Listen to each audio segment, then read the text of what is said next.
Quiero presentarles al pastor. Pastor, hola, ¿qué tal? ¿Cómo estás? Hola, pastor, Dios le bendiga. Estamos bien, gracias a Dios, y estamos alegres por estar aquí de nuevo para ser de ayuda, para ser de bendición para muchos hermanos que pueden sintonizar este contenido, que es muy bueno. Se los recomiendo. Amén, amén. Pues sí, es de mucha bendición tener al pastor con nosotros y hoy vamos a estar tocando, como ya lo dije, ese tema muy interesante acerca de los unicitarios. Amén.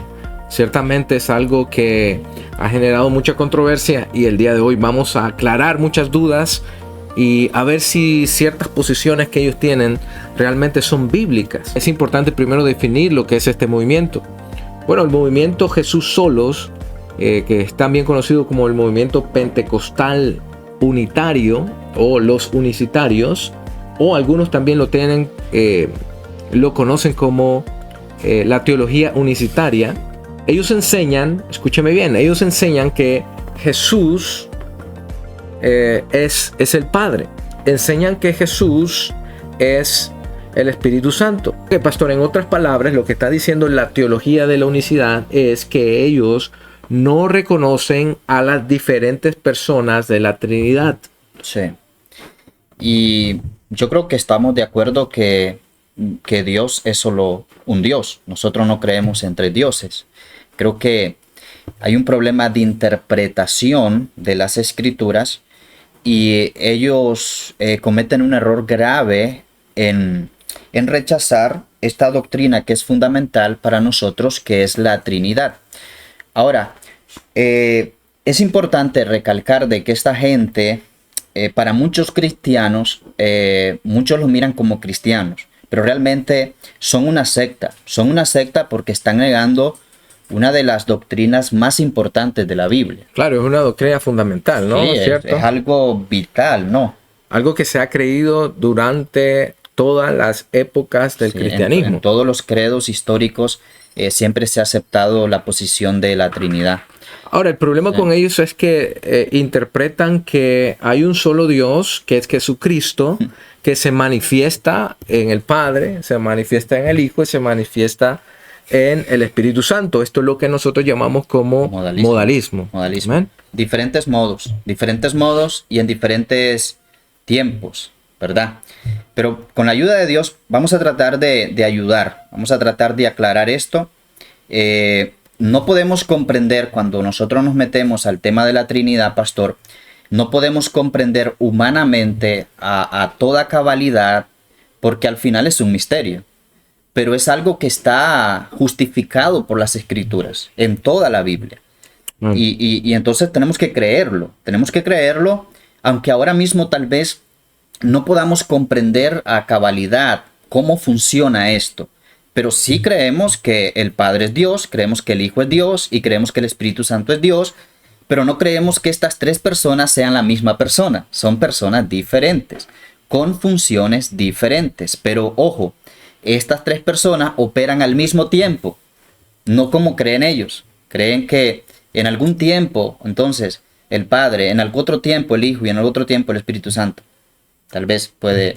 Claro, es importante señalar que ellos niegan el concepto de persona en Dios, ¿verdad? Ellos no entienden ese concepto de tres personas diferentes y un solo Dios verdadero.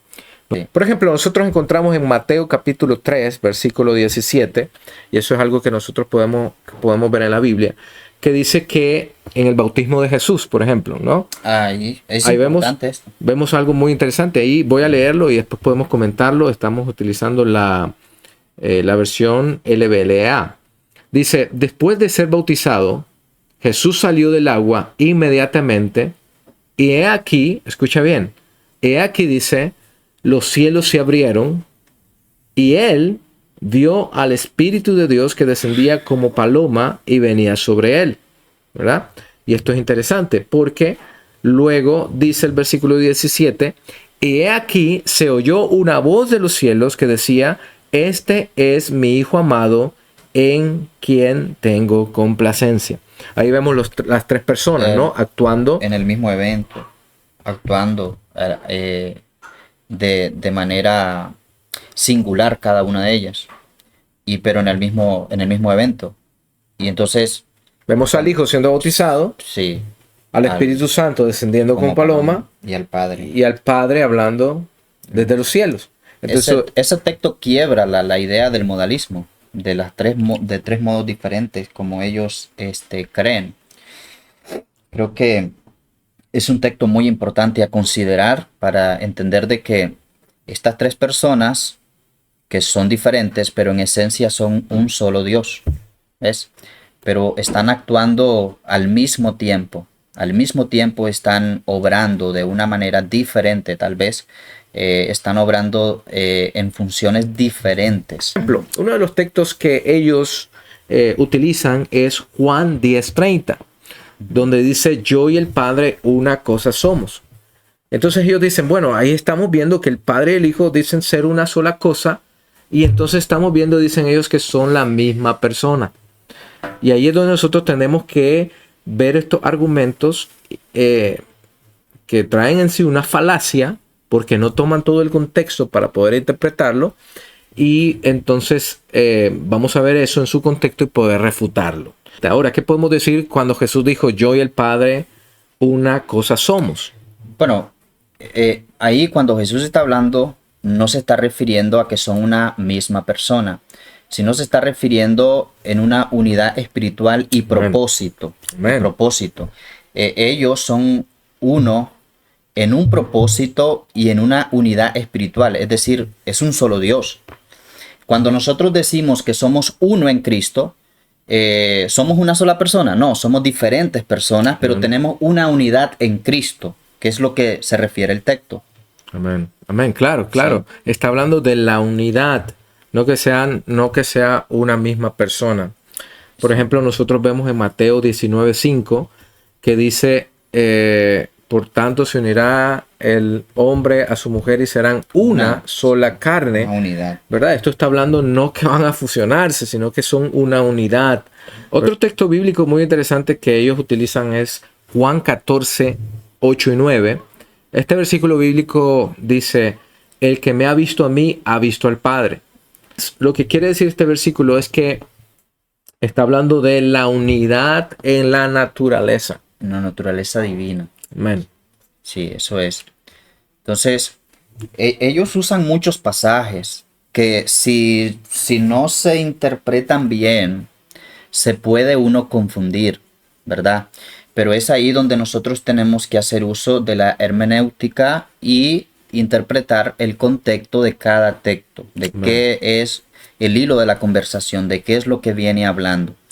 Y la verdad es que cuando nosotros vemos al Padre y nosotros en la Biblia, ¿verdad? Y vemos al Hijo, vemos a dos personas diferentes, pero coigual.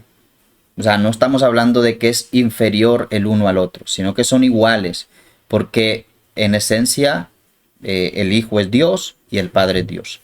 Amén. Y podríamos seguir hablando de tantos textos bíblicos que utilizan, pero siempre cuando vemos en la Biblia que Jesús está hablando de el Padre y yo uno somos, el que me ha visto al Padre, está hablando de la unidad perfecta con el Padre y el Hijo, y además está hablando de que el Hijo y el Padre tienen la misma naturaleza y el mismo carácter. Actúan con una unidad perfecta. Amén. ¿Verdad? Amén. Así es. Eso es muy importante. Eso para poder atacar algunos versículos bíblicos que ellos utilizan y poder darnos a nosotros un poco más de claridad acerca de esta falacia del modalismo, Sí. ¿verdad? Entonces sí existen tres personas, sí existen tres diferentes personas que actúan. Vivemos en toda la Biblia al Padre actuando en el Antiguo Testamento, y vemos también al Hijo actuando en el Nuevo Testamento y el Espíritu Santo actuando también en la vida de los creyentes. De la iglesia. Por ejemplo, en Isaías capítulo 6, versículo 8, cuando el profeta Isaías está ahí viendo la visión, y después dice, después oí la voz del Señor que decía, ¿a quién enviaré y quién irá por nosotros? Ahí estamos hablando de una pluralidad, en un sentido plural de personas. ¿Quién irá por nosotros? Entonces, siempre desde el Antiguo Testamento tal vez los profetas no pudieron verlo claramente, pero sí siempre Dios quiso dar a entender de que estas tres personas estaban allí y que en algún momento iban a aparecer. Amén, amén. Sí. Hay otra falacia, o podríamos decir otra mentira, otra falsa doctrina que ellos predican, y es, hermanos, acerca del bautismo solamente en el nombre del Señor Jesucristo, ¿verdad? Creo que cuando hablamos con un unicitario es lo primero que te sacan. Y ellos argumentan muchas cosas de sus textos favoritos en Hechos. Y ellos dicen, es que no hubo ningún ejemplo que alguien fuera bautizado en el nombre de la Trinidad y esas cosas. Y ojo con esto, porque ellos añaden esto del bautismo como un requisito para la salvación. Uh-huh. Y esto, pues, si alguien tiene una buena doctrina y un buen comprendimiento de las Escrituras, sabemos de que para ser salvo solamente se necesita creer y arrepentirse. Amén. El bautismo es otro tema, es una ordenanza, es algo que, digamos, es el testimonio en público de que tú has creído en Cristo. Pero el bautismo no ayuda para salvar a alguien. Nosotros no creemos en regeneración bautismal. Y esta es una creencia muy, muy peligrosa, caer en eso. Y este es uno de los temas fuertes para ellos. Y es importante poner atención porque tal vez hay muchos creyentes en el mundo que creen como nosotros, que creen de que el bautismo correcto es en el nombre del Padre, del Hijo y del Espíritu Santo, pero cuando llegan a Hechos no entienden, no pueden explicar cómo es esto posible, cómo puedo justificar si este texto aparentemente me está enseñando que el bautismo es en el nombre de Jesús. Vamos a hacernos una pregunta. Cuando Jesús en Mateo le da la orden de ir a predicar y bautizar, vamos a hacernos una pregunta. ¿A quiénes está hablando? A discípulos, a creyentes que conocían al Padre y al Hijo, ¿verdad? Que habían reconocido al Hijo. Y la orden es que vayan al mundo, no es que vayan a un sector de Jerusalén o Judea, no, sino que vayan a todo el mundo. El mundo, ojo con esto, que desconoce al Padre, que desconoce al Hijo y desconoce el Espíritu Santo. Allí aparece la información completa de cómo deben hacerlo, estrictamente, porque el mundo afuera no conoce a estas tres personas que tienen autoridad.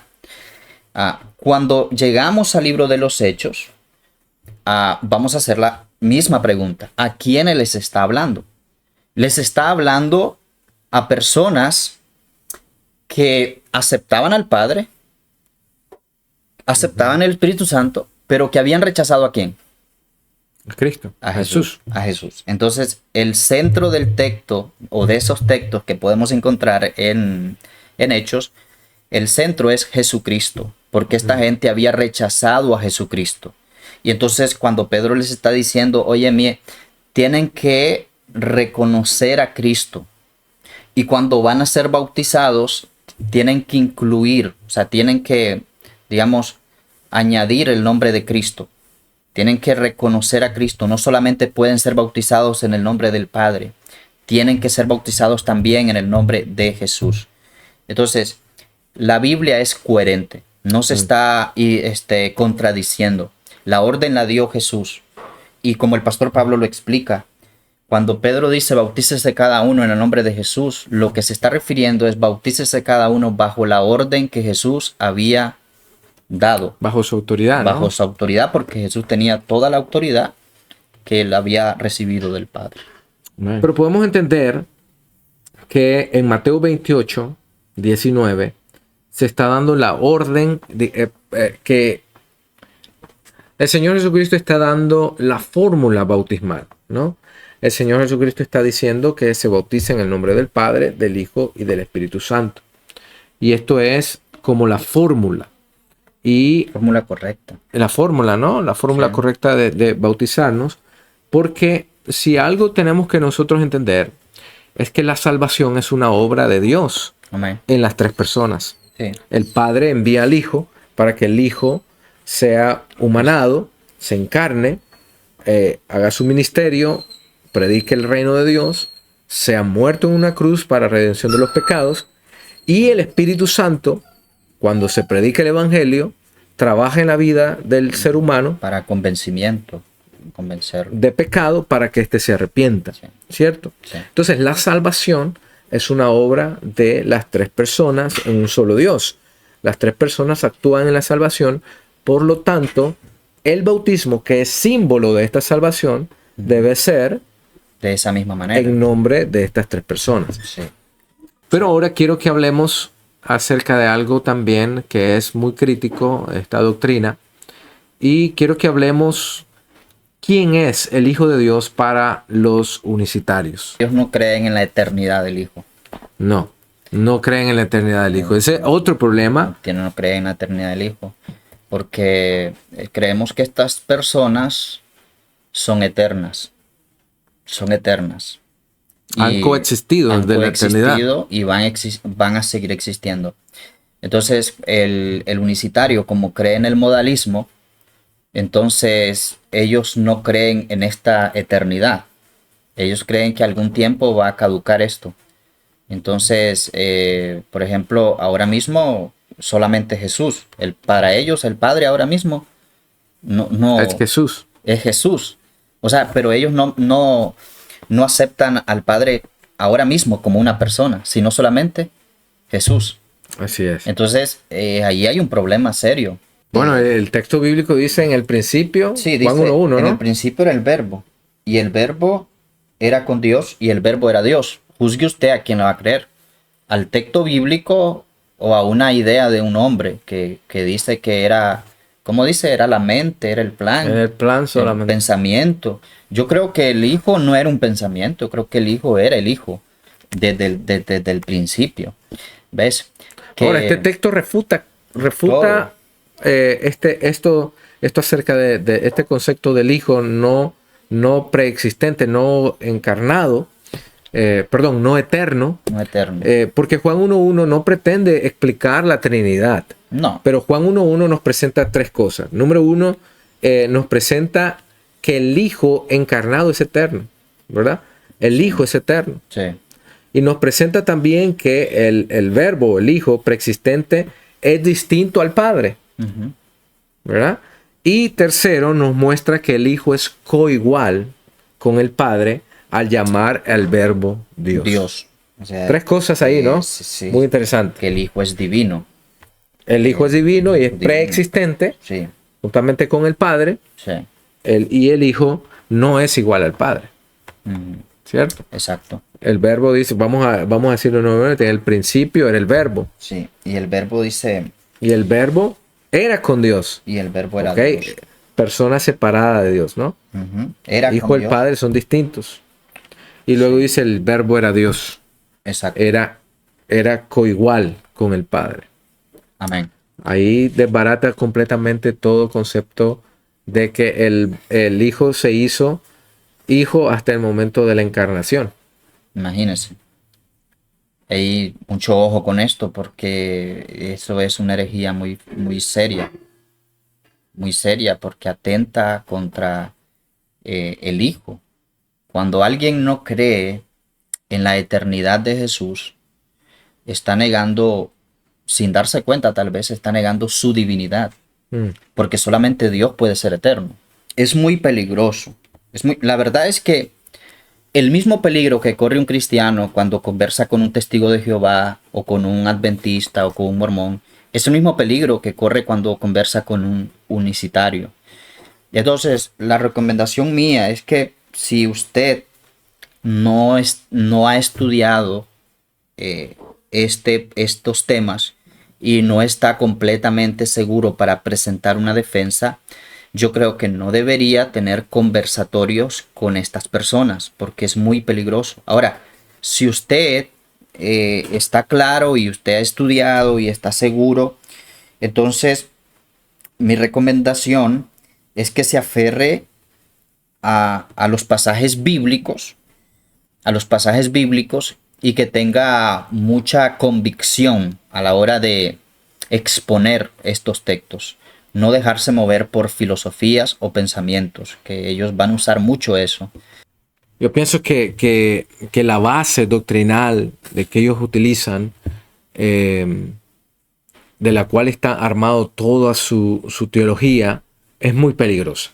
Es muy peligrosa porque están negando la relación que hay entre estas tres personas divinas y están negando la función que cada uno ha ejercido en el acto de la salvación. Entonces es importante, ¿verdad?, no mezclar estas cosas, y es importante alejarse de este tipo de personas, porque podríamos estar nosotros cayendo en herejía cuando escuchamos, ¿verdad?, a este tipo de personas. De hecho, hay muchos cristianos que han sido influenciados y de alguna manera,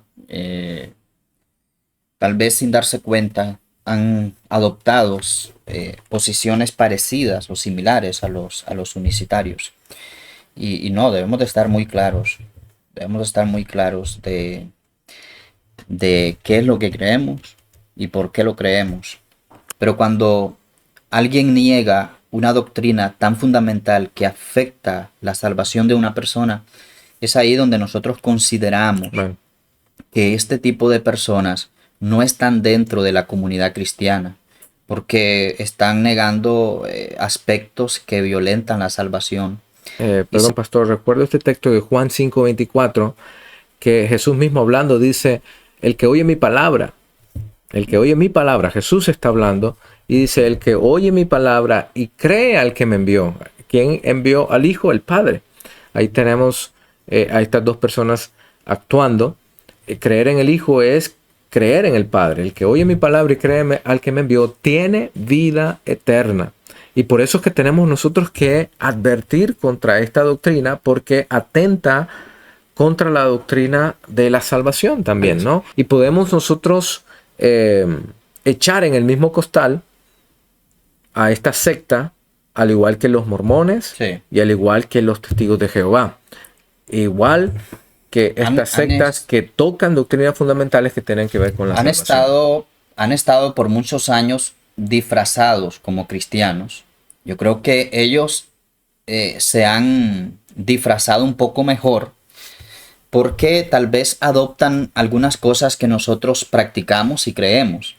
Es posible que tengamos algunas cosas en común, y tal vez ellos tienen más cosas en común de lo que puede tener un mormón, por ejemplo. Claro. Pero eso no quiere decir de que sean verdaderos.